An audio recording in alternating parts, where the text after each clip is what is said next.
عزیزو اور دوستو، السلام علیکم ورحمۃ اللہ وبرکاتہ۔ حضرات، آج میں آپ حضرات کی خدمت میں اسلام کیا ہے، اس کے بارے میں اور مسلمان کسے کہتے ہیں کچھ تذکرہ کروں گا۔ تو آئیے شروع کرتے ہیں۔ بسم اللہ الرحمن الرحیم۔ مسلمان کسے کہتے ہیں؟ برادران اسلام، آج میں آپ کے سامنے مسلمان کی صفات بیان کروں گا، یعنی یہ بتاؤں گا کہ مسلمان ہونے کے لیے کم سے کم شرطیں کیا ہیں، آدمی کو کم از کم کیا ہونا چاہیے کہ وہ مسلمان کہلائے جانے کے قابل ہو، اور کفر کیا ہے اور اسلام کیا ہے۔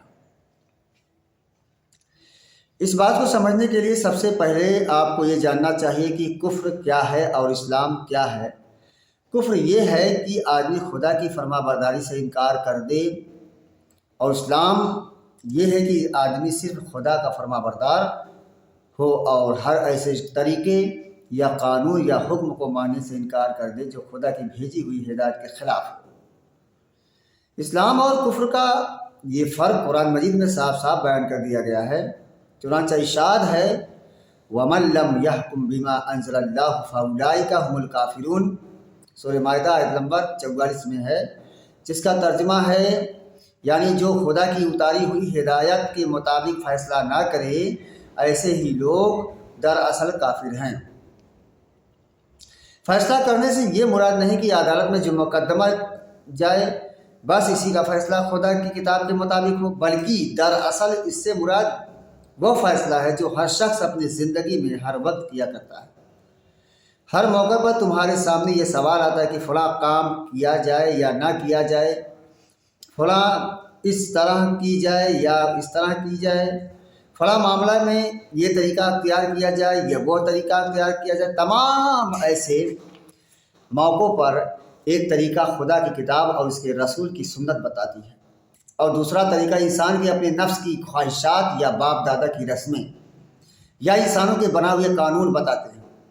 اب جو شخص خدا کے بتائے ہوئے طریقے کو چھوڑ کر کسی دوسرے طریقے کے مطابق کام کرنے کا فیصلہ کرتا ہے، وہ دراصل کفر کا طریقہ اختیار کرتا ہے۔ اگر اس نے اپنی ساری زندگی ہی کے لیے یہی ڈھنگ اختیار کیا ہے تو وہ پورا کافر ہے، اور اگر وہ بعض معاملات میں تو خدا کی ہدایت کو مانتا ہے اور بعض میں ایسے اپنے نفس کی خواہشات کو یا رسم رواج کو یا انسانوں کے قانون کو خدا کے قانون پر ترجیح دیتا ہو، تو جس قدر بھی وہ خدا کے قانون کی بغاوت کرتا ہے اسی قدر کفر میں مبتلا ہے۔ کوئی آدھا کافر ہے، کوئی چوتھائی کافر ہے، کسی میں 10واں حصہ کفر ہے اور کسی میں 20واں حصہ کفر۔ غرض جتنی خدا کے قانون سے بغاوت ہے اتنا ہی کفر بھی ہے۔ اسلام اس کے سوا کچھ نہیں کہ آدمی صرف خدا کا بندہ ہو، نفس کا بندہ، نہ باپ کا دادا کا بندہ، نہ خاندان اور قبیلہ کا بندہ، نہ مولوی صاحب اور پیر صاحب کا بندہ، نہ زمیندار صاحب اور نہ تحصیلدار صاحب اور مجسٹریٹ صاحب کا بندہ، نہ خدا کے سوا کسی اور صاحب کا بندہ۔ قرآن مجید میں ارشاد ہے، قُلْ يَا أَيُّهَا الْكِتَابِ تَعَالَوْا إِلَىٰ كَلِمَةٍ سَوَاءٍ بَيْنَنَا وَبَيْنَكُمْ أَلَّا نَعْبُدَ إِلَّا اللَّهَ وَلَا نُشْرِكَ بِهِ شَيْئًا وَلَا يَتَّخِذَ بَعْضُنَا بَعْضًا أَرْبَابًا مِّن دُونِ اللَّهِ فَإِن تَوَلَّوْا فَقُولُوا أَشْهَدُ بِأَنَّا مُسْلِمُونَ۔ یعنی اے نبی، اہل کتاب سے کہو کہ آؤ ہم تم ایک ایسی بات پر اتفاق کریں جو ہمارے اور تمہارے درمیان یکساں ہے، یعنی جو تمہارے نبی بھی بتا گئے ہیں، اور خدا کا نبی ہونے کی حیثیت سے میں بھی وہی بات کہتا ہوں۔ وہ بات یہ ہے کہ ایک تو ہم اللہ کے سوا کسی کے بندے بن کر نہ رہیں، دوسرے یہ کہ خدائی میں کسی کو شریک نہ کریں، اور تیسری بات یہ کہ ہم میں کوئی انسان کسی انسان کو اللہ کے بجائے اپنا مالک، اپنا آقا نہ بنائے۔ یہ 3 باتیں اگر وہ نہیں مانتے تو ان سے کہہ دو کہ گواہ رہو ہم تو مسلمان ہیں، یعنی ہم ان تینوں باتوں کو مانتے ہیں۔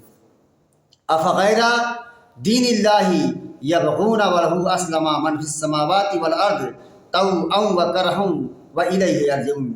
آیت نمبر 83 آل عمران، سورہ آل عمران آیت نمبر 83، جس کا ترجمہ ہے یعنی کیا وہ خدا کی اطاعت کے سوا کسی اور کی اطاعت چاہتے ہیں؟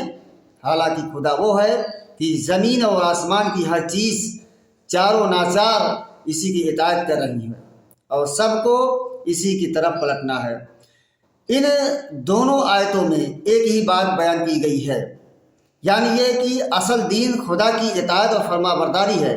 خدا کی عبادت کے معنی یہ نہیں ہے کہ بس 5 وقت اس کے آگے سجدہ کر لو، بلکہ اس کی عبادت کے معنی یہ ہے کہ رات دن میں ہر وقت اس کے احکام کی اطاعت کرو۔ جس چیز سے اس نے منع فرمایا ہے اس سے رک جاؤ، جس چیز کا اس نے حکم دیا ہے اس پر عمل کرو۔ ہر معاملہ میں یہ دیکھو کہ خدا کا حکم کیا ہے، یہ نہ دیکھو کہ تمہارا اپنا دل کیا کہتا ہے، تمہاری عقل کیا کہتی ہے، باپ دادا کیا کر کہے ہیں، خدا خاندان اور برادری کی مرضی کیا ہے، جناب مولوی صاحب قبلہ اور جناب پیر صاحب قبلہ کیا فرماتے ہیں، اور فلاں صاحب کا کیا حکم ہے، اور فلاں صاحب کی کیا مرضی ہے۔ اگر تم نے خدا کے حکم کو چھوڑ کر کسی کی بات بھی مانی تو خدائی میں اس کو شریک کیا، اس کو وہ درجہ دیا جو صرف خدا کا درجہ ہے۔ حکم دینے والا تو صرف خدا ہے، ان الحکم الا للہ، بندگی کے لائق تو صرف وہ ہے جس نے تمہیں پیدا کیا اور جس کے بلبوتے پر تم زندہ ہو۔ زمین اور آسمان کی ہر چیز اسی کی اطاعت کر رہی ہے۔ کوئی پتھر کسی پتھر کی اطاعت نہیں کرتا، کوئی درخت کسی درخت کی اطاعت نہیں کرتا، کوئی جانور کسی جانور کی اطاعت نہیں کرتا۔ پھر کیا تم خدا کی اطاعت کریں؟ پھر کیا تم جانوروں اور درختوں اور پتھروں سے بھی گزر گئے ہو کہ وہ صرف خدا کی اطاعت کریں اور تم خدا کو چھوڑ کر انسانوں کی اطاعت کرو؟ یہ ہے وہ بات جو قرآن کی ان دونوں آیتوں میں بیان فرمائی گئی ہے۔ وآخر دعوانا الحمدللہ رب